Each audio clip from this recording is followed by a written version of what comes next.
I've done a lot of research on a number of issues that I want to cover with you in my opening statement. But first, there's a lot been said about these new indictments that have been brought against President Trump, a superseding list of indictments.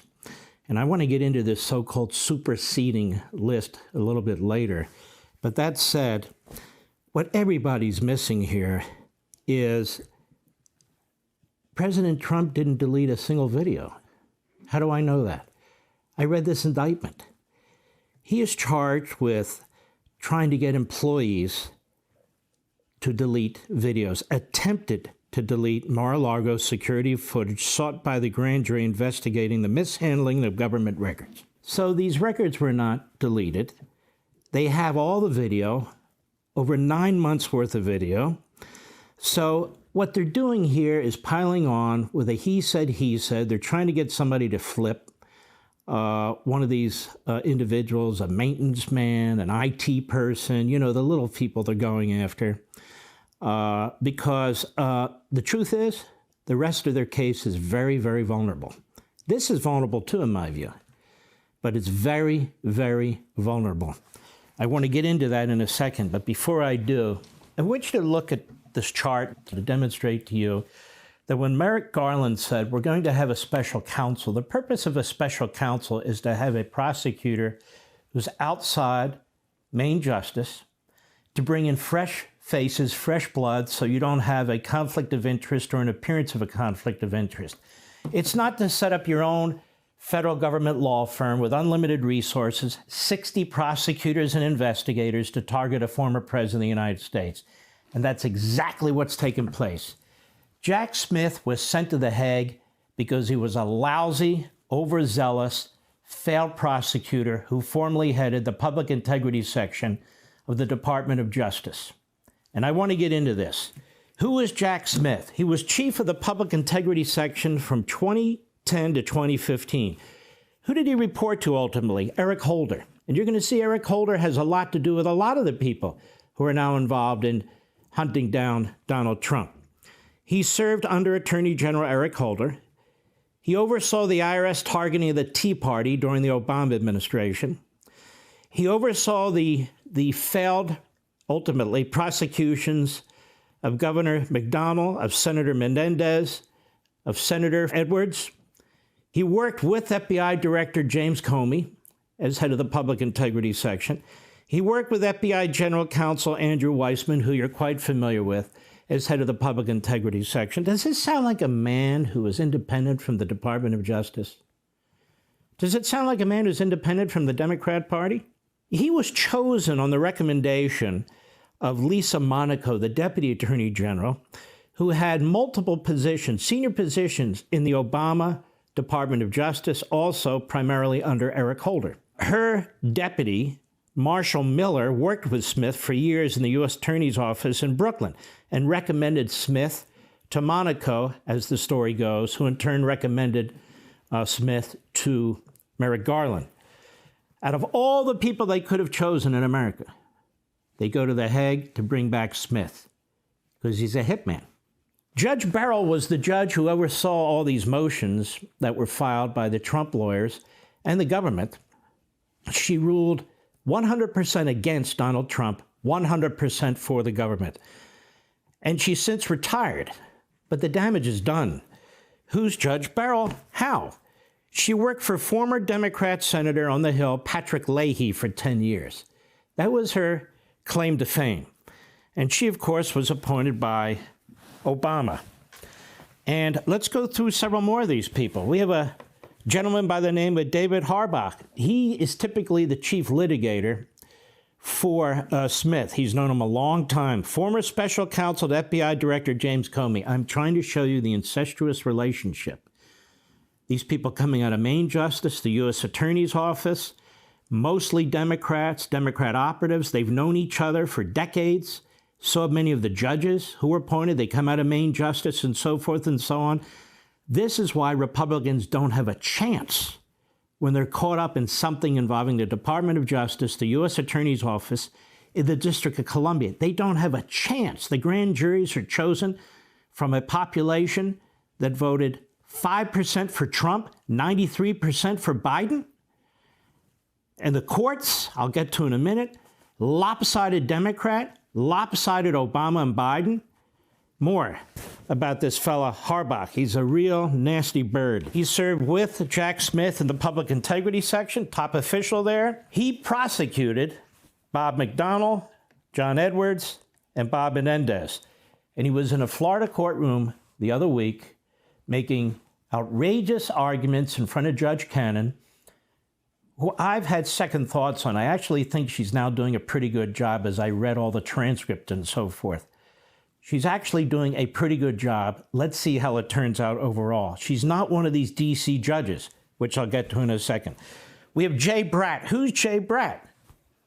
Jay Bratt's been a justice a long time. He got a special award from Eric Holder several years back. He's the chief of counter intel and customs and all the rest of it. He's a former assistant U.S. attorney in Washington, D.C. He's directly involved in the Mar-a-Lago search. He argued strongly for the search warrant, for the FBI raid. He's over the top. He knows very few bounds. He was in that same Florida courtroom the other week with Harbach. These are the people who Smith has brought in. He is accused by Stanley Woodward, who represents the co-defendant to Donald Trump, of extortion. He is accused of waiving a federal judgeship in front of this attorney who is trying to become a federal judge in Washington, D.C., for favorable testimony from a client against Donald Trump. The fact that this guy shows up in a federal courtroom in Florida without that being resolved is unbelievable to me. But that's who he is, another hitman. Then we have Raymond Hustler, another guy that comes out of the public integrity section. So what Jack Smith did is he brought all of his guys back, all the people who have abused the law in the past, all the people who have abused and targeted individuals and turned them into defendants in the past. He's brought them all into his special independent counsel office. All come out of Main Justice. Most come out of the Holder regime when he was there. He hired Harbach. He was involved in the McDonnell, Edwards, Menendez cases as well. Who is Julie Edelstein? She's a deputy to Bratt. Julie Edelstein interned for whom? Representative Benny Thompson. Okay. Who's Mary Dorman? Mary Dorman clerked for former Chief Judge Beryl Howe. How the hell was she on the case with a conflict of interest like that? Doesn't matter. So there she is, a prosecutor in the case. Timothy Durree. Who is he? He's another hunter. He donated to the 2020 Biden campaign. Well, what about that? Isn't that a serious issue? You would think it would be, right?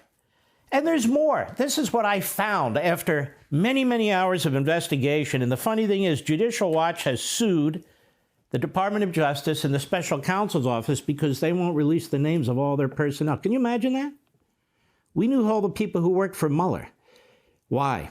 Because Smith doesn't want you to know that he's hired hitmen, hatchet men from the Department of Justice, Main Justice, from the U.S. Attorney's Office, people who worked with him in public integrity, people with connections to James Comey, almost all of whom served under Eric Holder, people with connections to Obama, and that is essentially the group of individuals who every day are looking for ways to take out Donald Trump. I want you to know this.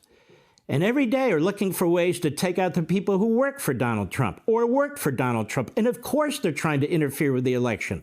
It's not that they are as a matter of fact. It is they are as an affirmative matter of fact.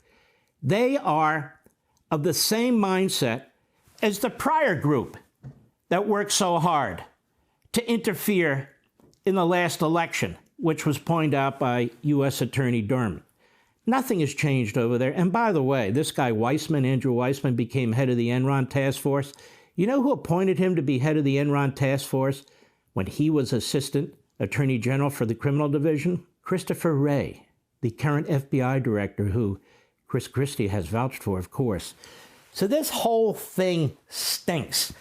Now let's look at the judges in Washington, D.C., shall we? The Democrats have worked very, very hard, Obama, Biden especially, to appoint activists, left-wing Democrat judges in these district court level, trial level judgeships. First, we had Judge Howe, who has since retired. Before she retired, the day she retired, she issued a very controversial decision because Jack Smith wanted to get the information and notes of Donald Trump's lawyer involved in the documents case. Attorney-client privilege exists to protect your due process rights. If you can't consult with your lawyer, that's fine. Well, there's a crime-fraud exception. We have no idea how she ruled. We don't have the order. We don't know a damn thing about what she did. But we do know that she's ruled against Trump every step of the way and ruled for Smith and his predecessor every step of the way. She's since retired. She was replaced with Chief Judge James Boasberg. Who appointed him? Obama. He used to work in the U.S. Attorney's Office in Washington, too. There's another judge, Judge Rudolph Contreras, Obama appointee. He worked in the U.S. Attorney's Office in Washington, D.C. at one point. Judge Christopher Cooper, Obama judge. He worked in the U.S. Department of Justice in Washington, D.C. Judge Tanya Chutkan, an Obama judge. She was in the D.C. Public Defender Office, that is in Washington. Judge Randolph Moss, he worked at the U.S. Department of Justice in Washington, appointed by Obama.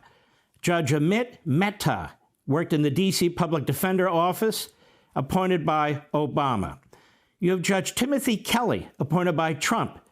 But Kelly worked in the U.S. Attorney's Office. He worked in the Public Integrity Section at the Department of Justice. And that's important because there's this relationship, professional relationship, social relationship, I almost don't care who appoints you, that exists in the swamp. We have Judge Trevor McFadden, who was in the U.S. Attorney's Office at Maine Justice also, Trump appointee. We have Judge Debney Friedrich, was at the U.S. Sentencing Commission, Maine Justice under Bush, appointed by Trump. We have Judge Nichols. I don't know much about Judge Nichols. Then we have Judges Gia M. Cobb, Public Defender's Office in D.C., appointed by Biden. Judge Anna Reyes, appointed by Biden. So you have 10 of the 12 judges in the D.C. Circuit area, in the D.C. court, who worked at Maine Justice. 8 of the 12 were appointed by Obama or Biden. The chief judge was appointed by Obama. The prior chief judge was appointed by Obama. The grand jury is made up of citizens from the District of Columbia, 5% of whom voted for Donald Trump. This is why the grand jury was used in Washington, D.C. to take out Trump. This is why all those original charges were brought by the grand jury in Washington, D.C., because where they were supposed to go and where this grand jury was supposed to be working and investigating all these months was in Florida. Here's the United States Department of Justice manual for U.S. attorneys. And you look at 9-11.121, venue limitations. This is required. Venue limitations.